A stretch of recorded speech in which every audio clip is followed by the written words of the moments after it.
I have mentioned in a separate video a perennial question that dogs the empath, namely, am I a narcissist?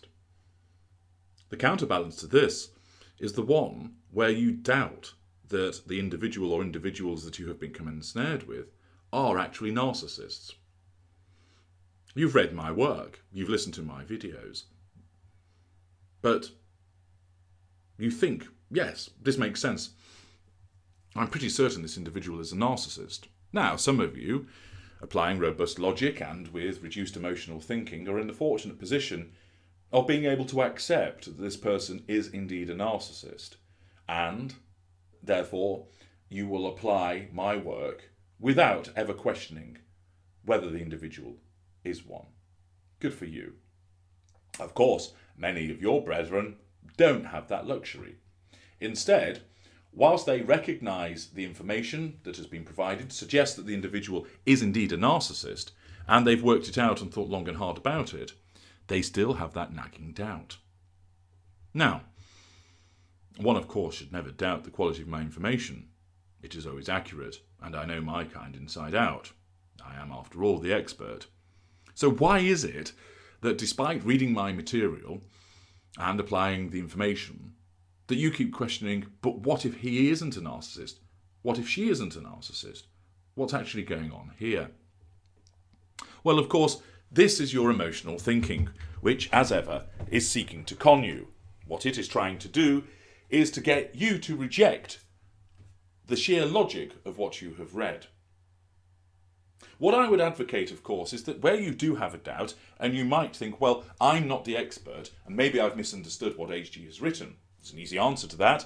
You organise a narc detector consultation with me by going to the menu bar at narcsite.com, and I will, from your submission and information, break it down beyond doubt for you that this individual is a narcissist, and I'll explain why they are. And there you have it, from the very mouth of the man who knows. Even if that, and it can happen, fails to conquer your emotional thinking, why are you continuing to doubt it? Why are you continuing to doubt that this individual is a narcissist when I've told you that they are? And it's not that you're insulting me by suggesting to the contrary, you just cannot help but think that maybe they are not. Your emotional thinking might look for some kind of behaviour which doesn't quite fit with everything else that is mentioned with regard to narcissists. Well, understand that contrary to a lot of the material that is out there, there are different flavours of our kind.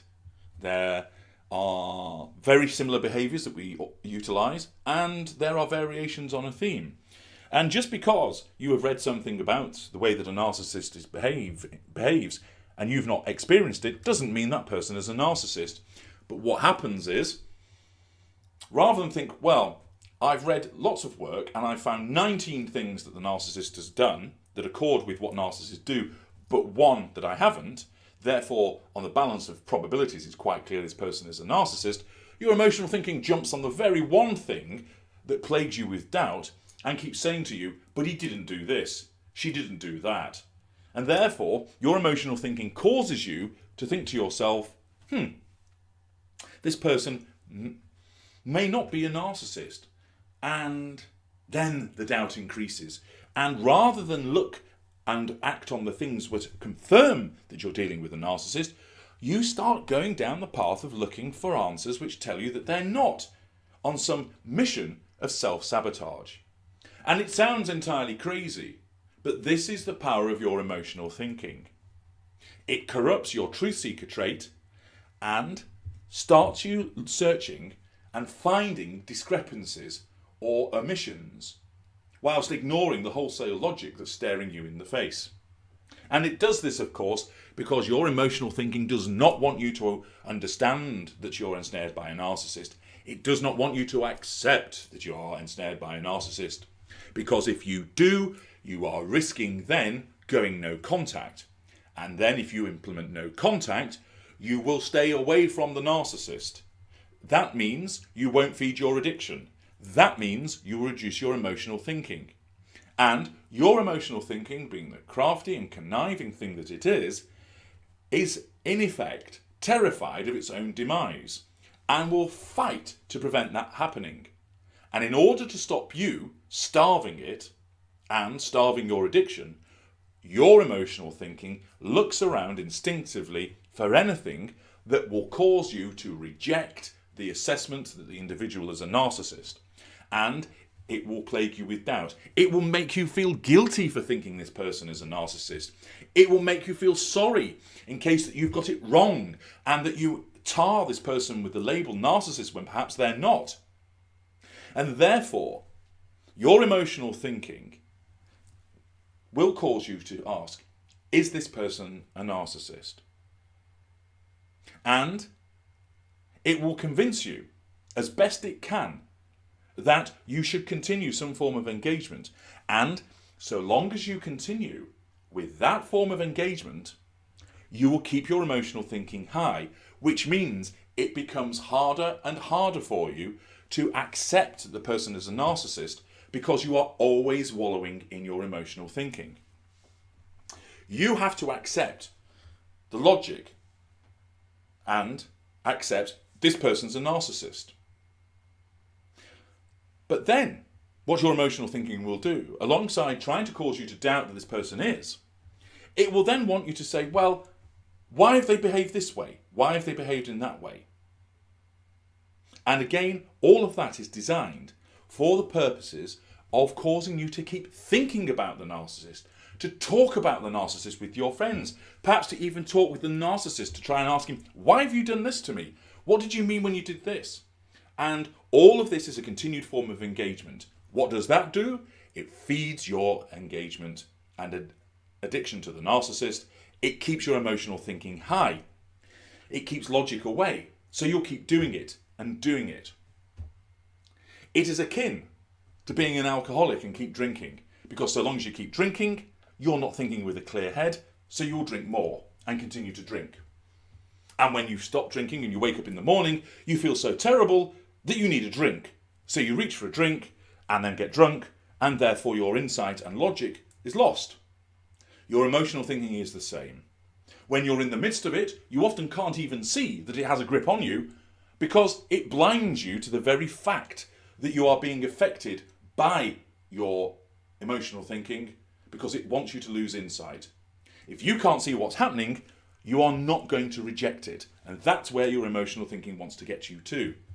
It wants you unable to see that your decisions are being impacted by your emotional thinking. And what you must do when it comes to the question of, am I dealing with a narcissist, is to trust your own judgment based upon the material that you have read and that you have listened to. And it is also that you say to yourself, I have dealt with the expert, and this has been explained to me, not only with the firm pronouncement that this person is a narcissist, I have been given the reasons why this person is a narcissist. Look to the logic, look to the evidence. Do not allow that doubt to creep in. Recognize that where you're having those doubts, that's your emotional thinking. And it's your emotional thinking that is wrong, not your logic. And reject that emotional thinking.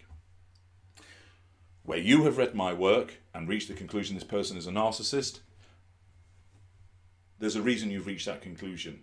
You've accessed the best material and you've formed an accurate judgment. And if you want the further confirmation, consult with me, and the provision of the information you give to me will enable me to assist you by telling you this person is indeed a narcissist. And then you are able to hold on to that logic. You don't need to unravel any of the behaviours, but just tell yourself, this person is a narcissist, it has been confirmed to me, and therefore, what does that mean? It means you go no contact. You see, let's look at an analogy. You know, from my work, that the narcissist only has his or her interests at heart. Sometimes, through pure serendipity and good fortune, those interests accord with your own and everything's rosy in the garden. But that doesn't happen all of the time. Indeed, it may only happen some of the time, or at certain points, hardly ever. The fact is We are designed to do what is right for us, and that does not mean that it's right for you. And our needs must always supersede yours.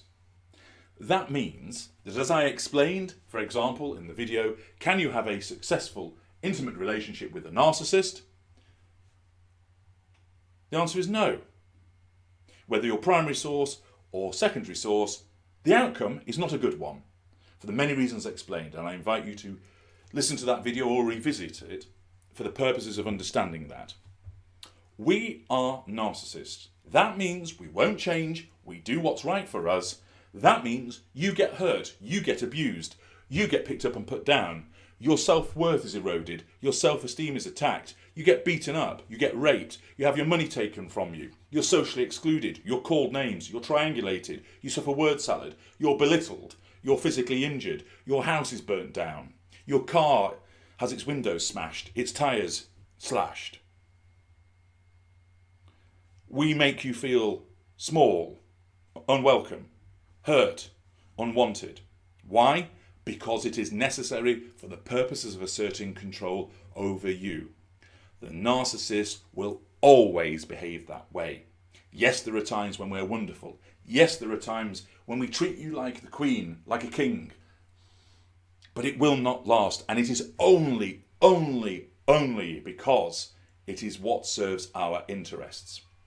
Let's take, for example, you and I are stood together, and over on the other side of the room there is a lion. And we all know that a lion likes to kill and eat people. Why?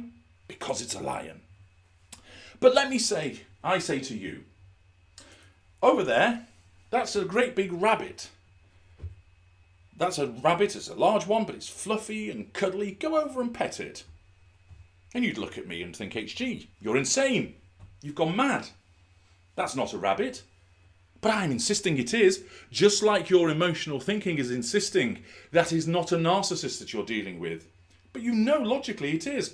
And you know logically that that's a lion, because it's got a mane, and it's got teeth, and it's got claws, and a tail, and it's a particular golden colour, and its face is a particular shape. That is a lion. It's not a rabbit. It's too big. It doesn't have great big ears that are floppy. It doesn't hop when it moves. You listen to the logic, which tells you that is a lion. So no matter how much I say to you, that is a rabbit over there, you won't accept it. You're listening to logic. But then, perhaps because my explanation to cause you to go over and engage with the rabbit, in inverted commas, doesn't work, I, being like your emotional thinking, adopts an alternative stance. And I say to you, sorry, it's not a rabbit actually.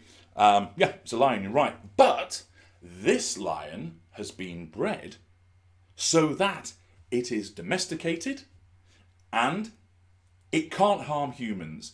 It's been bred specifically, its genetics altered, so that it treats humans in a friendly manner. So you can go over and tickle its belly and rub it behind the ears and everything will be okay. And you look and think, never heard of anything about that in terms of breeding domesticated lions. Why on earth would you do that? I've not read anything about it, not heard anything about it. Seems pretty impossible for that to occur as well. You're listening to logic. And so you think, no, I'm not going to go over there, despite HG's best explanation to try and convince me that this is somehow a docile and friendly lion. I'm not going to go and do it. You have listened to logic rather than emotional thinking. So, instead, I say to you, actually, got that wrong. There hasn't been any genetic program to make them friendly to humans. But this lion here, I have tamed. I've spent years working with Leo the lion here. He's tame. He won't attack you. Everything's fine. You can go over and stick your head in his mouth and everything's going to be okay. He'll let you do that. He'll let you brush his teeth. You can brush his coat. Go over. It's fine. And you think to yourself, well, I have heard of lion tamers and the lion is sat there quite comfortably. Maybe HG's right. And here, there's an instance of the emotional thinking is starting to impact because of the sounds of plausibility. And of course, you've now been spending more time with me as representing your emotional thinking. that I'm wearing you down, that I'm causing you to think, well, actually, he started off with the absurd stuff, and this is now sounding far more plausible. And all the time that we've been stood here, the lion hasn't once come and attacked us. So perhaps it is tame. So you say, yeah, okay, let's go over. And I go, it's okay, I'm good here. But you go ahead. You can give it all the attention and you can receive all the attention. And then logic tells you, why isn't HG accompanying me to go and pet this lion? If he was that confident that it's tame, surely he would come over. So you invite me to come over and I resist. Your logic tells you something isn't right here. The gut instinct that you often feel. And therefore, you don't go over to the lion because you don't feel that it is actually tame. And indeed, you happen to witness somebody else that I've convinced the lion to tame go over and have their head promptly bitten off. So let's say on an alternative time I say to you, yeah, I haven't tamed the lion, but he's doped up and he's tranquilised. And you see that the lion is lying down. And you think, well, yeah, he probably is tranquilised. And at this juncture, you could well go over. And you touch the lion and he doesn't react. And you tickle his belly and he doesn't react. And you put his head in his mouth and he doesn't react. And it does appear that he's been tranquilised. And you do this a second time and a third time. But there's likely to be an occasion where the lion isn't tranquilised. And I deliberately don't tranquilise that lion. And you think that he is. You go over on the 4th or the 5th or the 6th or the 27th occasion. And you put your head in his mouth and he bites your head off. Why? Because he's a lion. And in the same way that the narcissist is a narcissist is a narcissist, no matter what your emotional thinking tells you as to the narcissist now actually not being a narcissist but is an empath, or that the narcissist has actually somehow been designed now not to respond in the way, or that it isn't actually a narcissist that you're dealing with, or that somehow the narcissist has been cured and has been healed by the application of some revolutionary technique, or that the narcissist has been fed drugs which keeps his narcissism under control, or that you've witnessed behaviour which suggests that he's a changed person. All of those things, just like the lion, are there to deceive you and are a part of your emotional thinking which is seeking to con you. The lion is a lion and he will bite your head off because that's what lions do. The narcissist is a narcissist. And your emotional thinking will try and convince you that the narcissist is not a narcissist, or that somehow the narcissist does not behave like the traditional narcissist. We do. We have to, because we are hardwired to be that way. And therefore, when you have worked out, or even more so been told by me, that you're dealing with a narcissist, accept it, because that is logic. And anything else that tells you that this individual is not a narcissist is your emotional thinking trying to con you, and you must reject it. So if you find yourself asking, is he a narcissist, when you have established that they are, especially through being told by me, the answer is yes. And what does that mean? You apply the first golden rule of freedom. You get out and you stay out.